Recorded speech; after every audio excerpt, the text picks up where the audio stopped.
Buenas noches. Habiéndose publicado en el Registro Oficial la Ley Orgánica para el Desarrollo Económico y Sostenibilidad Fiscal tras la pandemia del COVID-19, el artículo 40 hace referencia a un cambio en el cálculo del impuesto a la renta para las personas naturales. ¿Cómo quedaría este? Si nos vamos a la parte pertinente de la ley, específicamente en donde llegan los valores, dice así: literal A, si su renta bruta anual, incluyendo ingresos exentos, no excede los 2,13 fracciones básicas desgravadas del impuesto a la renta, el monto máximo de la rebaja por los gastos personales será L por 20%, donde R es la rebaja por gastos personales y L el valor que resulte menor entre los gastos personales declarados y el valor de la canasta básica multiplicado por 7. Mientras que literal B es si es que excede de estos 2,13 veces la fracción básica desgravada, el impuesto o la deducción sería L por el 10%, siendo L y R pues las mismas definiciones de lo anterior. Ahora, ¿qué es esto de que incluye los ingresos exentos? A diferencia del esquema anterior, pues acá los ingresos que la propia ley de régimen tributario considera como exentos, pues son los 13º, 14º y fondos de reserva, que en el formulario 107 se lo declaraba como informativos. Ahora bien, ¿cómo resulta esto en la práctica? Veamos. Aquí tenemos un archivo en Excel, está puesta la tabla sobre una base de $1000. Aquí hay tres parámetros que se deben ingresar, les vamos a hacer un zoom. Son básicamente el salario mensual, el tipo de empleado, si es público o privado, debido a que la deducción del IES difiere en cada caso, y los fondos de reserva, si tiene o si no tiene. Justamente el fondo de reserva pues se paga luego del 13º mes. Entonces, hacemos el ejercicio, o bueno, tomando el ejemplo de los $1000, pues vemos que efectivamente no hay un diferencial de impuesto a pagar, ni con la nueva ley ni con la anterior esquema. Vamos, para efectos o para los propósitos de estos ejercicios, mantener el tope máximo de la deducción de gastos personales en los mismos rubros que no ha cambiado: no vivienda, alimentación, vestimenta, turismo, salud y educación. Entonces hemos aquí totalizado 15.000. Recordemos que con el esquema actual, o bueno, el anterior, pues ya está en vigencia la nueva ley, el máximo era 14.575, mientras que con la nueva ley era el menor valor pues entre el 20% de los gastos o el valor máximo de la canasta básica, que al mes de octubre está cotizado en 712,12 centavos, que multiplicado por 7 da los 4.984,84. Entonces, en este caso, al tener $1000 de salario mensual, da un salario bruto de 12.000, pero si sumamos los ingresos exentos que ya habíamos indicado, que son 13º, 14º y fondos de reserva, da un total de 14.399,60 centavos. Entonces, bajo esta premisa no hay diferencia. Ahora, ¿qué pasa si ponemos los 2000? Los 2000 justamente que tanto se ha estado hablando.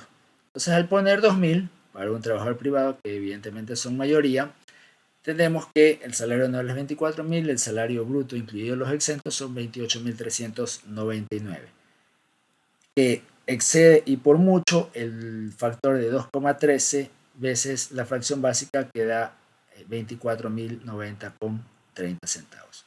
Dicho esto, y bajo la premisa del máximo de gastos deducibles, tenemos que el porcentaje máximo a deducir sobre el impuesto será del 10%. ¿El 10% de qué valor? De los 4.984, que son 7 veces la canasta básica. Ya siguiendo los esquemas del Excel, tanto para la norma anterior, que está a la izquierda, como para la norma vigente desde este día lunes, vemos que hay un diferencial de impuestos a pagar de 466,22 centavos.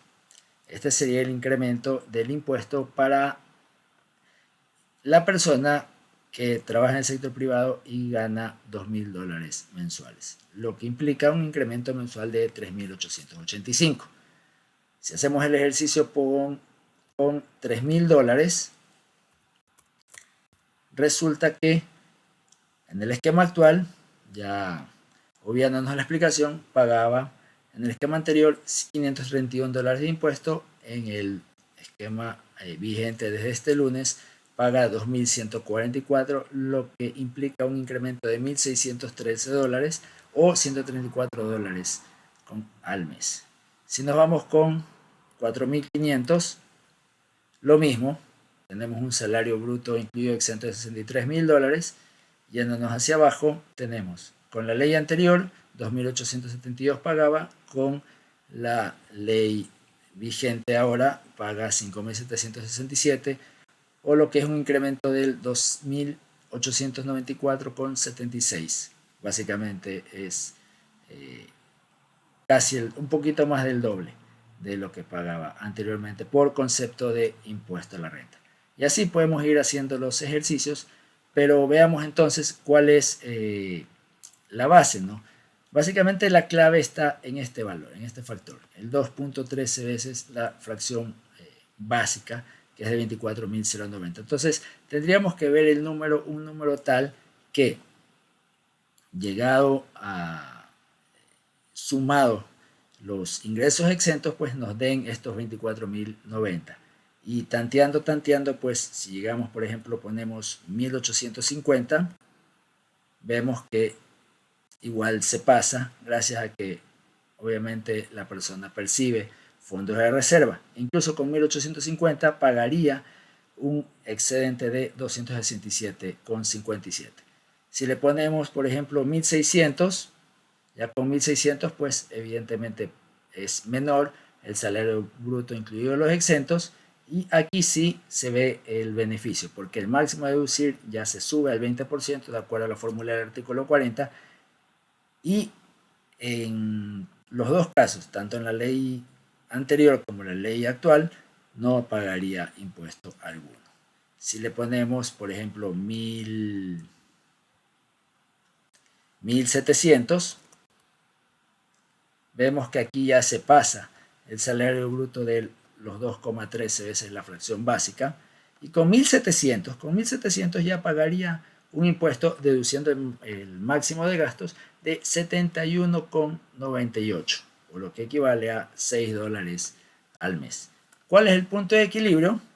Hemos visto que el punto de equilibrio es tal que este valor que está aquí, los 24.199, o sea menor a los 2.13 veces la fracción básica, y esto da 1.692. Efectivamente, con 1.692 todavía está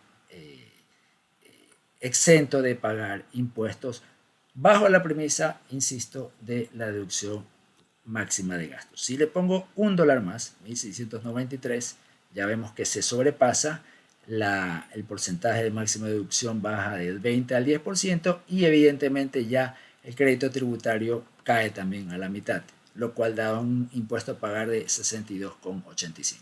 Entonces no es 2.000 la base para poder pagar más impuestos o menos impuestos, sino que es de 1.693, bajo las siguientes premisas: empleado privado que perciba fondos de reserva, y evidentemente que el deducible de gastos pues lo lleve al máximo, que bueno, para un padre de familia o alguien que tenga hijos pues es bastante probable. Entonces, dicho esto, pueden hacer más ejemplos, más ilustraciones, pero aquí con esta explicación espero haberlo dejado claro. De cualquier manera, denle like, pueden suscribirse, y los links tanto de la ley como de este archivito está en la descripción de este video. Muchas gracias.